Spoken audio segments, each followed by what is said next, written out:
Lepo zdrav, spoštovane gledalke in gledalci lokalne bistriške televizije v prvih dneh marca ali sušca, čeprav deževnemu vremenu ni videti konca. Prav nič sušno pa ne bo, kar zadeva dogodke tudi na lokalni ravni. Ta teden je namreč izšlo občinsko glasilo Informator, v katerem boste prebrali marsikaj zanimivega. Priložen pa je tudi terminski načrt dogodkov vse do konca junija. Začetek pomladi pa je tudi čas za uresničevanje zamisli, ki smo jih snovali v zaspanih zimskih mesecih. Za slovenski šport je te dni tudi čas zmag, nekaj več o tem pa boste izvedeli tudi v nadaljevanju oddaje. Zato prijazno vabljeni k ogledu. Slovenjebistriški občinski odbor Nove Slovenije organiziral javno tribuno o prenovi zdravstvenega sistema. O prvih vrtičkarskih opravilih z Metko Gomboc in Tino Ternjak. V športu pa o motokrosistu Timu Gajserju, zmagovalcu uvodne dirke svetovnega prvenstva, in atletini Saši Babšek, dobitnici srebrne medalje na dvoranskem balkanskem prvenstvu.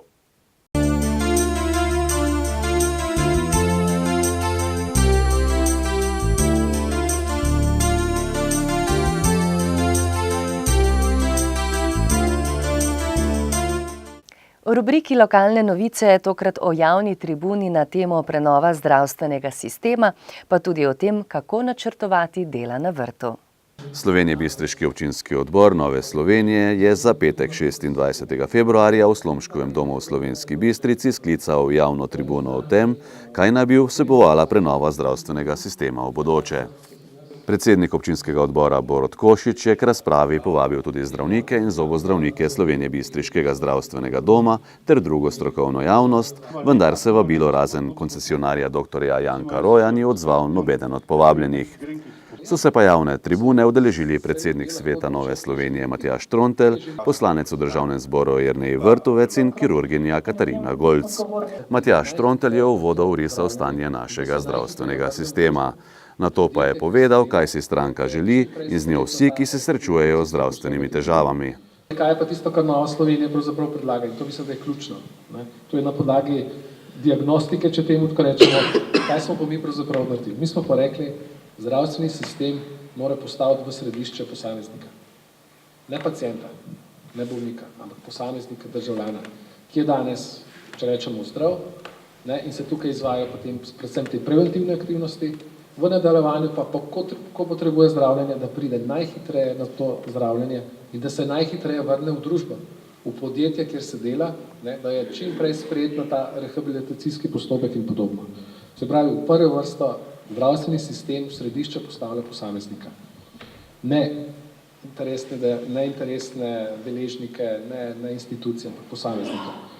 Druga zadeva je, določene stvari so razdeljene med področje Ministrstva za zdravje in pa Ministrstva za delo. Mi tukaj predlagamo, da gre za bolj enoviti sistem in da se določene aktivnosti Ministrstva za delo in družine in socialne zadeve pravzaprav prenese na področje Ministrstva za zdravje, torej pristojnosti, odgovornosti službe. Potem seveda opredelitev javne košarice pravic, to, kar smo rekli, da ni ta trenutek popolnoma jasno. Ko izhajamo sprememb, bomo gledati, kaj bo čez 5 let.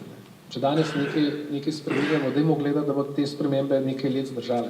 Ne, da bo to samo za danes, da nekaj pokrpamo, jutri bo pa spet nov problem nastal. Skratka, malo bolj dolgoročno, da gledamo. Zanimiva je recimo primerjava z Evropo. Torej, zdravstveni sistemi se spreminjajo na par let. Ampak ne govorijo o tem, da so to reforme in da so neke velike zgodbe. Enostavno se nove situacije pojavljajo, bodi si nove tehnologije in to treba umestiti v zakonodajo. Recimo Slovenija šele sedaj nekako uvaja telemedicino v neke predpise. Recimo razviti svet ima to že desetletja. In podobne stvari. Zakaj? Ker vsako leto mogoče pa na 2 leti neke stvari se zgodijo in ljudje to akceptirajo kot neka normalna sprememba, ne kot reforma. Ni potrebno velikih besed o tem. Potem seveda standardne normative, to, kar je bilo že povedano, torej mi potrebujemo, da se točno ve, kaj je standard neke storitve. In to poudarjamo, bistveno več mora tudi plačnik, ki plačuje v sistem, povedati, kaj je sprejemljivo, kaj je dostopno, kaj lahko si privoščimo.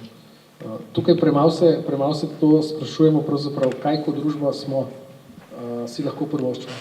In zato je tukaj pa pomembna politika, In tukaj krščanski demokrati zelo jasno povemo, koliko si lahko privoščimo. Včasih tudi to ni najbolj prijetno, da tako povemo. Potem seveda naslednji korak, ta konkurenčnost. Mi predlagamo uvedbo konkurenčnosti na vseh tistih ključnih področjih. Zavarovalništva, izvajalcev. Tudi na področju obveznega zdravstvenega zavarovanja. Poudarjamo še enkrat. Trg je tisti, ki bo presodil, koliko zavarovalnic je lahko. Poznate primere na številnih drugih področjih, kjer je konkurenčnost dobrodošla. Ne? In kaj se zgodi tam, kjer je konkurenčnost na boljše, je vedno uporabnik. Ker se institucije borijo za uporabnika. Želijo mu ne zviševati cen, ampak mu želijo več ponuditi. Tukaj pa sedaj seveda situacija, ko pravzaprav, torej mislim, da zasebniki oziroma ki delajo v tem delu zelo jasno vejo, kaj to pomeni. Kako pravzaprav uporabniku nuditi največ, se pravi najboljše storitve, dostopne storitve in podobno. Poraba naprednih tehnologij, torej internet, tehnologija izmenjave podatkov je zelo veliko stvari naredila. Druga mnenja zdravniške iz Amerike ni noben problem več dobivati. Pred leti je bil to resen problem. Tako da te tehnologije so tako približale nam, da stvari, ki se nam zdijo tako daljene, sploh niso več oddaljene. Vse je v bistvu zelo, zelo dostopno in enostavno. Potem naslednji korak, ki ga želimo narediti, je preoblikovanje statusa izvajalcev. Mi želimo, da izvajalci dobijo vrednote neke gospodarske družbe, da dejansko lahko menedžerajo, da lahko pravzaprav imajo tržne prijeme in podobne stvari. Skratka, da se ti izvajalci, tudi javni zavodi, preoblikujejo v tako imenovane javne gospodarske družbe in lahko na podlagi tega tudi izvajajo to dejavnost. Seveda potem tudi mednarodno uveljavitev izvajalcev, inovacij, torej veliko stvari je takih, kjer smo Slovenci vodilni, pa dajmo tudi to izkoristiti. Tako da, to so v bistvu nekatere tiste ključne zadeve. Skratka, če bi res ta rezime naredil, mi predlagamo in kot v razpravo in kot idejo, dajmo umestiti v zdravstveni sistem konkurenčnost na vseh teh področjih. Po drugi strani, ali pa istočasno, pa zagotoviti nadzor in regulacijo trga. To so zelo pomembne zadeve, ker nekdo reče, tudi v kakšni dosedanji razpravi je bilo, ja, vi bi kar vse nekaj prepustili, da bi kar vsi nekaj za to. Ne. Na eni strani spustimo, da se lahko stvari med sabo primerjajo, izbirajo, istočasno na drugi strani pa zagotoviti večji nadzor pa regulacijo. Torej, če kakšna stvar ne funkcionira, je potrebno takoj sanirati. In istočasno več kontrole v sistemu. Ponedeljek 29. februarja je knjižnica Josipa Vošnjaka Slovenska Bistrica gostila Metko Gomboc in Tino Ternjak, popularni vrtičkarki, ki smo jo lahko v preteklih sezonah spremljali tudi na malih ekranih. V televizijskih oddajah sta nas vodili skozi vseletne čase in nas bogatili s svojim vrtičkarskim znanjem, dodali pa še marsikaj zanimivega. Toda vrtičkarji načrtujejo svoje delo že veliko prej, preden zasedijo prvo lopato, da bi kasneje obrodilo sadove. O tem je tekla beseda tudi na ponedeljkovem večernem srečanju. Danes bomo malo vrtičkali v teoriji in sicer bomo malo govorili o teh prvih vrtnarskih opravilih na vrtu, malo bolj pa se posvetili mogoče semenom in sadikam. Veliko ljudi kupuje iz teh vrtnih katalogov, ko te zapeljejo lepe slike, pa 3/4 časa tako ne dobiš tega, kaj si sploh kupil. Tako da probajte z glavo kupovati, mogoče veliko obstaja tudi pri sadikah domačih pridelovalcev, pa lahko dobite kvalitetna semena in kvalitetne sadike. Jaz bi rekla, da tudi ekološke kmetije imajo zdaj vedno boljšo ponudbo, pa mogoče se izogibajte, kupovanja sadik ali pa semen, na bencinskih črpalkah ali pa v supermarketih. Tja se mi zdi, da semena pa vrtičkarske stvari ne sodijo. Raje poiščite, ali pa tudi, če želite, podprite lokalno vrtnarijo ali pa lokalne kmetije, se mi zdi, na tak način boste prišli do dosti bolj kvalitetnih stvari. Pa sigurno imate kakšne sosede, pa si raje z njimi izmenjajte. Se pravi, hibridna semena so prva generacija semen, ki jih dobijo z načrtnim križanjem dveh, kako bi temu rekli, nadpovprečno dobrih staršev. In potem dobimo ta nadpovprečna dobra semena, zato so tudi tako draga, ki bi jih pač naj posadili in bi nam naj dala odličen pridelek. Zdaj nekateri podpirajo hibride, pa so jim všeč, drugi ne. Meni mogoče niso tako pri srcu, zato ker hibridi rabijo tudi dostikrat več nekega gnojenja, več, da smo bolj skrbni z njimi, če rečemo, tako niso tako odporni. Tudi problem pri hibridih je, da si z njih ne moremo shraniti semen, ali pa tudi če jih, naslednje leto nam pride rastlina, ki ni bila ista rastlini, ki smo jo prejšnje leto imeli. To pa ravno zaradi tega, ker so dobili s križanjem teh enkratnih staršev in so potem rastline, ki jih dobimo, mogoče malo podobne enemu staršu, pa malo drugemu, niso pa tiste lepe, popolne, ki smo jih takrat dobili z vrečko. Še nekaj pri hibridih je dostikrat tak, da so recimo plodovi ali pa rastline ob istem času zrele ali pa za pobirati primerne ali pa je pridelek naenkrat, kar se mi zdi za vrtičkarje ni tako praktično, ne. Za nekega pridelovalca, ko recimo hoče vse naenkrat pobrati, ja, zdaj kaj nam koristi, če imamo 2 gredi zelja, pa je vse naenkrat za pobrati, pač meni to ni praktično, no. Ampak se pravi, nekaterim pa je to všeč. Mogoče, če imate manjši vrt, pa nimate znanja ali pa nimate želje po kolobarjenju, da vsaj malo mešano sadite, ne, malo gledate, kaj skupaj paše, kaj so si dobri sosedi, kaj so si slabi sosedi, da pač ne posadite kar brez razmišljanja stvari. Tako vam bo tudi lepše uspevalo. In da na vaše vrtičke mogoče ne sadite samo nekih zelenjadnic, ampak da so čim bolj pisano zasajeni, da so in koristne cvetlice, ne vem, žametnice, kapucinke, da bojo rastle rastline, ki privabijo koristne žuželke, opraševalce, da bo vaš vrtiček čim bolj pisan in poln živih bitij. Ja, ker veliko rastlin tudi odganja škodljivce, ne? Ali ognjič, ali kamilica, ne? In sploh vsa zelišča, ne? To je dobro imeti, da je v bistvu ne samo, da je ognjič, kamilica nepogrešljiv potem v domači lekarni, ampak da potem je tudi nekaj tak koristnega, ne? In tudi, tako kot je Tina rekla, za čebelice, za vse to, kaj potrebujemo, ne? Da sploh nam, če ni čebel, ne bo se oprašilo, marsikaj ne bo tako zraslo, ko si količinsko želimo, ne? Tako da tudi take stvari so pomembne, ne? No, mogoče vmes je bilo eno tako obdobje, ne? Ko vrt je bil lep ali pa ponosna gospodinja, ko je bilo to res brez plevela, vse na črto, ne? Mogoče na eni gredi to, na drugi to, zdaj, če hočemo pač narediti nekaj koristnega, ne, je pač dobro zasaditi, res mešano in potem tudi ni tistih težav s kolobarjenjem, ne, bi zdaj tu, ne, če imaš eno vrsto korenčka, eno vrsto čebule in da se to recimo ponavlja, pa potem zopet nekako tako mešano zasaditev lepo zgleda, plevel se tak ne vidi, običajno tudi se potem vmes posadi kako plazečo špinačo, ne, da tudi sama, da deluje kot zastirko in ne more rasti plevel, si poenostavimo delo, vrt je veliko bolj zdrav, ne, in pa izkoristimo prostor, ja.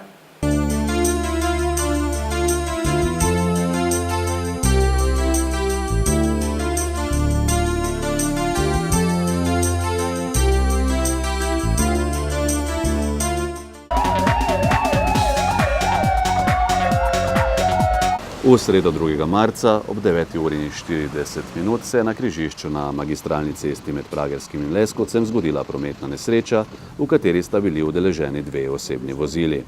2 osebi sta se huje telesno poškodovali, ena pa lažje. Ponesrečence so odpeljali v UKC Maribor. V nesreči so posredovali gasilci PGD Slovenska Bistrica.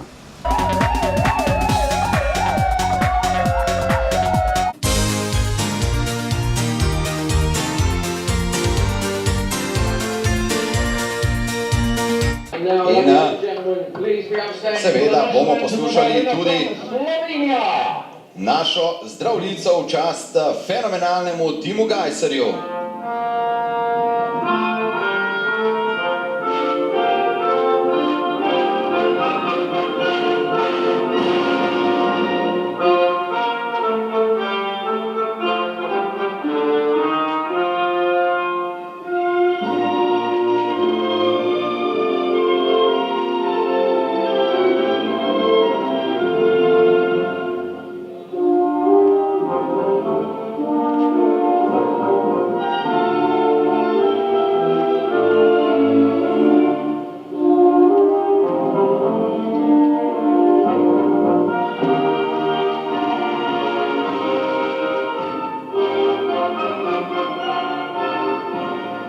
Tim Gajser je novo sezono svetovnega prvenstva v motokrosu začel sanjsko. Novinec v elitnem razredu MXGP je slavil na prvi dirki v Dohi, potem ko je zmagal v obeh vožnjah. 19-letni Gajser je kot svetovni prvak razreda MX2 poskrbel za izjemen uvod, saj je zmagal že v prvi vožnji po selitvi v elitni razred MXGP. Sredi prve vožnje je z drugega mesta uspešno napadel Rusa Evgenija Bobriševa, tretji je bil aktualni prvak tega razreda, Francoz Romain Febvre. Še prepričljivejši je bil v drugi, ko se je že v prvem krogu prebil v vodstvo in ga brez težav zadržal do konca. Na drugem mestu je končal Febvre, tretji pa je bil Bobrišev. Yeah, just unbelievable. Actually, I can't believe that, you know. I made two solid start, and you know, in the second one I have to work for first place.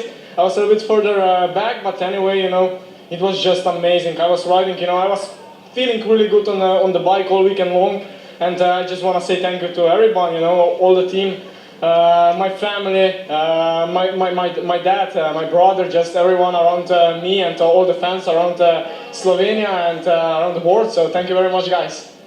You know, it's your first double victory in the GPs as well. Yeah, that's unbelievable. I'm really excited. Well deserved. Thank you, Tim. Tole je bil torej Tim Gajser, ki je za uvod dejal, da še sam v bistvu ne verjame v tem trenutku, kaj mu je uspelo. Zahvalil, no to je edina manjša napaka, prej sem rekel brez napake, ampak tudi to ne moremo šteti kot napako, kajti suvereno je rešil situacijo. Zahvalil se je seveda ekipi, očetu, bratu, vsem, ki ga spodbujajo, poslal tudi pozdravil Slovenijo in ne nazadnje, tole je sploh njegova prva zmaga, prva dvojna zmaga v Grand Prixu in to kar takoj na premieri v najvišjem motocross razredu. Tim Gajser torej postavlja temelje sezone, ki bi znala biti kar izjemna zanj, če sodimo seveda po tem začetku, ko je deklasiral konkurenco v najmočnejši kategoriji. Takole je prišel Tim Gajser preko cilja in osvojil vseh 50 točk in že po svojem prvem nastopu bo nosil na svojem motorju rdečo številko vodilnega v skupni razvrstitvi. Članica Atletskega društva Slovenska Bistrica Saša Babšek je dosegla nov uspeh. V soboto 27. februarja je na dvoranskem balkanskem prvenstvu v Carigradu osvojila srebrno medaljo v troskoku. Najdaljši skok je dosegla v četrti seriji, pristala je pri 13,50 metra. Dosežek v Turčiji je za Sašo vsekakor dobra popotnica za sezono na prostem, ko bo skušala doseči normi za olimpijske igre in evropsko prvenstvo.